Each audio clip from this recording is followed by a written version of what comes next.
Nous partons toute cette semaine à la découverte de sports insolites et méconnus. Pour notre premier volet, je vous emmène à Villers-lès-Nancy découvrir le Fly Club 54. Ces licenciés pratiquent l'ultimate frisbee, pas facile à dire, un sport mixte et sans arbitre où deux équipes s'affrontent. Grégory Boileau et Stéphane Matuchet.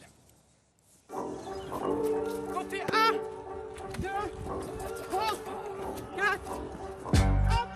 Chaque lundi soir, ils se retrouvent sur les terrains de football de Villers-lès-Nancy. Les licenciés du Fly Club 54, une équipe d'ultimate frisbee. Un sport créé aux États-Unis à la fin des années 60.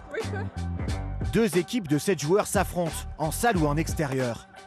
L'objectif est de progresser sur le terrain par des passes et d'amener le frisbee dans la zone de but adverse.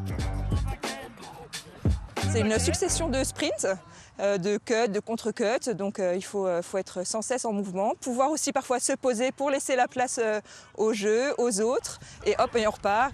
Alors c'est vrai que quand on dit qu'on fait du frisbee, on a tout de suite l'image du frisbee sur la plage.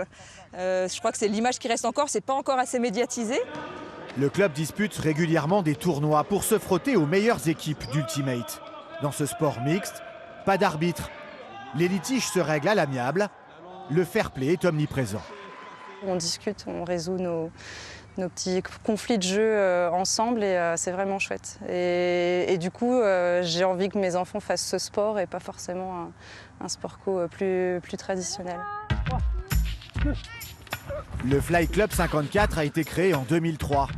Ils sont 35 licenciés aujourd'hui à faire vivre ce sport à Villers-lès-Nancy.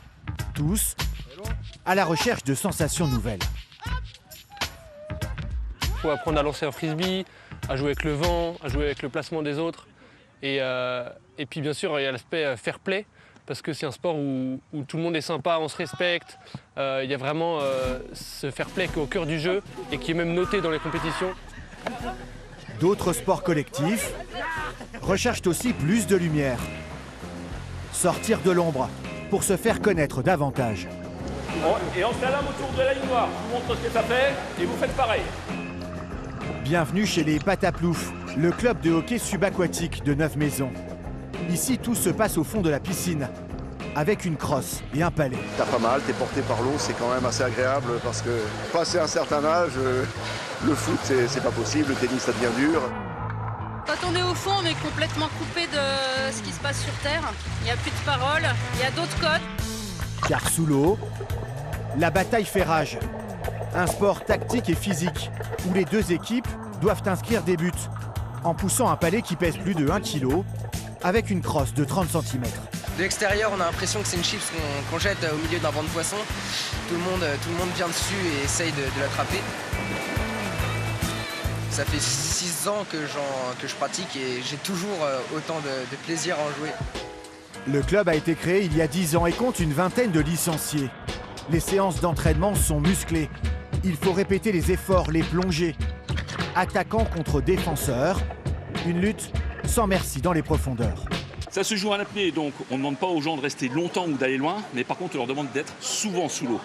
Donc ça nécessite de travailler en fractionné. C'est relativement intense au niveau du cœur. C'est pour ça qu'on met en place des entraînements qui permettent de pouvoir supporter la charge. Mais c'est un formidable exutoire.